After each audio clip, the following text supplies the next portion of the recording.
खुद अपने आप को शादाब करना चाहता है, फ़कीर आपको आदाब करना चाहता है। मुझे नहीं मालूम कि मुझे कितने मिनट मिले हैं, लेकिन 2 साल पहले सफलता नाम की एक लड़की ने जो नीरज जी पर काम कर रही थी, उसने मुझसे एक लेख लिखने के लिए लिखा था। मैं उसका एक पैरा आपको सुनाना चाहता हूँ। जब भी पैरा मैं पढ़ता हूँ तो लगता है नीरज जी जिंदा हैं, मेरे सामने खड़े हैं।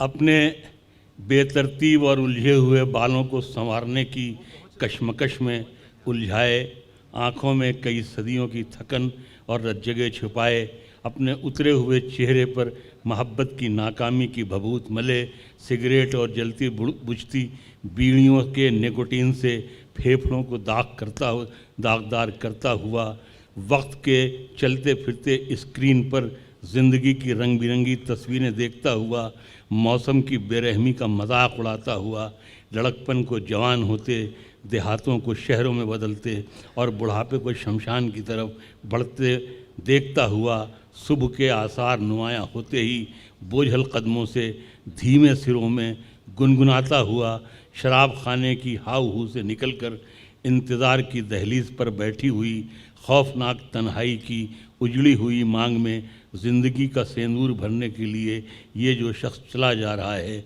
ये गोपाल दास नीरज है।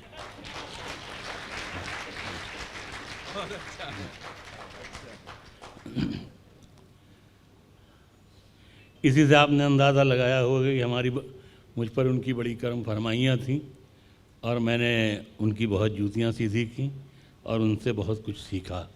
कुछ शेर मैं जो नए पुराने कहे हैं मैं अर्ज़ कर रहा हूँ। आज जैसा माहौल है शेर भी ऐसे ही होते हैं। एक मतलब ये है कि मुझसे मोहब्बत करने वाले रोते ही रह जाएंगे। मुझसे मोहब्बत करने वाले, बहुत अच्छा, हमसे मोहब्बत करने वाले रोते ही रह जाएंगे। हम जो किसी दिन सोए तो फिर सोते ही रह जाएंगे। है क्या बात है, वाह। हमसे मोहब्बत करने वाले रोते ही रह जाएंगे। हम जो किसी दिन सोए तो फिर सोते ही रह जाएंगे। एक बार फिर से मिट्टी की सूरत करो मुझे, एक बार फिर से मिट्टी की सूरत करो मुझे, इज्जत के साथ दुनिया से रुखसत करो मुझे। एक बार फिर से मिट्टी की सूरत करो मुझे, इज्जत के साथ दुनिया से रुखसत करो मुझे। तुमने तो खुद कहानी को रंगीन कर दिया, पानी ने कब कहा था कि शरबत करो मुझे। बहुत अच्छा। एक नई गज़ल है, मैं अर्ज़ करना था। हमारे जो इसातिज़ा की हैसियत रखते हैं, हमारे अग्रज हैं, सब बैठे हुए हैं, इनके सामने खड़ा होना भी मेरे लिए बहुत सादत की बात है। गज़ल मैं सुना रहा हूँ। गज़ल का मतलब ये है कि मेरी मुट्ठी से ये बालू सरक जाने को कहती है, मेरी मुट्ठी से ये बालू सरक जाने को कहती है कि अब ये ज़िंदगी मुझसे भी थक जाने को कहती है। क्या बात है, वाह वाह। मेरी मुट्ठी से ये बालू सरक जाने को कहती है कि अब ये ज़िंदगी मुझसे भी थक जाने को कहती है।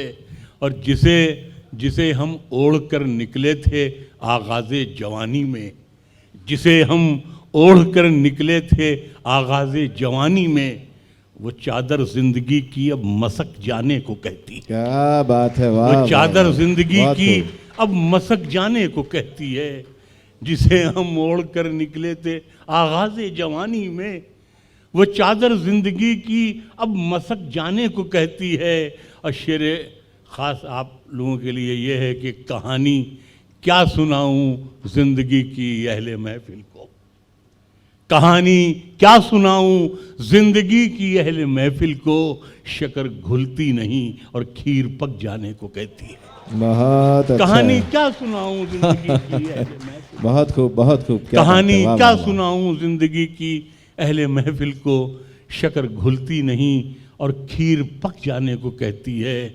और इस शेर का हासिल, इस गज़ल का हासिल गज़ल शेर ये समाज फरमाए। सुनिएगा। शक्कर घुलती नहीं और खीर पक जाने को कहती है, मैं अपनी लड़खड़ाहट से परेशान हूँ मगर पोती। ये आपकी नजर, मैं अपनी लड़खड़ाहट से परेशान हूँ मगर पोती मेरी उंगली पकड़कर दूर तक जाने को कहती है। क्या बात है, वाह वाह वाह वाह वाह वाह वाह वाह। मैं अपनी लड़खड़ाहट से परेशान हूँ मगर पोती मेरी उंगली पकड़कर दूर तक जाने को कहती है। तुम हमें साथ में रखा। ये शेर तुम्हारे लिए है आज की रात। हाँ शशांक, हालांकि तुम वो सब शौक कर लेते हो जो हमने नहीं किए, हालांकि नीरज भाई ने बहुत कोशिश की। तो तुम हमें साथ में, ये जो हमारे बेटों जैसे बैठे हुए हैं, छोटे भाइयों जैसे हमारी बिटियाएं बैठी हैं, इन लोगों के लिए है कि तुम हमें साथ में रखा करो आदत की तरह। तुम हमें साथ में रखा करो आदत की तरह, वरना हम उठ के चले जाएंगे बरकत की तरह। बहुत अच्छा है। तुम वाह। हमें साथ में रखा करो आदत की तरह, वरना हम उठ के चले जाएंगे, वरना हम उठ के चले जाएंगे बरकत की तरह। और मैंने खुद उसको गुनाहों की तरह छोड़ दिया, वो मुझे छोड़ने वाला था इबादत की तरह। वाह मैंने वाह। खुद उसको गुनाहों की तरह छोड़ दिया, वो मुझे छोड़ने वाला था इबादत की तरह। और एक गज़ल के 3-4 शेर और हैं। Thank you sir. 2-3-4 शेर मैं अर्ज कर दूं कि दरबार में जब ओहदों के लिए पैरों पे अना स्वाभिमान को कहते हैं। दरबार में जब ओहदों के लिए पैरों पे अना गिर जाती है, कौमों के सर झुक जाते हैं, चकरा के हया गिर जाती है। दरबार में जब ओहदों के लिए पैरों पे अना गिर जाती है, कौमों के सर झुक जाते हैं, चकरा के हया गिर जाती है। अब तक तो हमारी आंखों ने बस 2 ही तमाशे देखे हैं। अब तक तो हमारी आंखों ने बस 2 ही तमाशे देखे हैं। या कौम के रहबर गिरते हैं या लोकसभा गिर जाती है।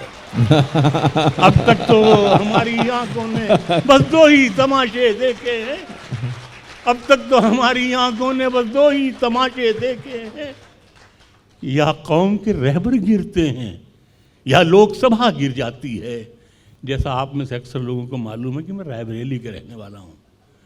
तो वहाँ एक रज्जन बाबू थे, रज्जन श्रीवास्तव, वहाँ चेयरमैन थे, बाद में चेयरमैन हो गए थे नगर पालिका के। तो उनकी किराने की दुकान थी। हम लोग छोटे छोटे थे, 6-7 बरस 8 बरस के। तो अम्मा भेजती थी कि जा करके सामान ले आओ। शक्कर की मुझे बड़ी बीमारी थी खाने की। तो जब मैं सब सामान खरीद के लौटता था तो जो बोरा रखा रहता था उसमें यूँ मुट्ठी से भर के भागता। कुछ शक्कर तो भागने में गिरती, कुछ उनका नौकर दौड़ाता, एक आध थप्पड़ मारता, उसमें गिर जाती। जो थोड़ी बहुत बचती उसको फाँक लेता। घर पहुंचता तो ये खबर अम्मा के पास पहले पहुंच जाती कि साहबजादे चोरी भी करने लगे हैं। तो वहाँ अलग कुटम्मस होती। गरज के हजरात, जितनी मैंने ज़िंदगी में मार खाई उतनी शक्कर कभी नहीं खाई।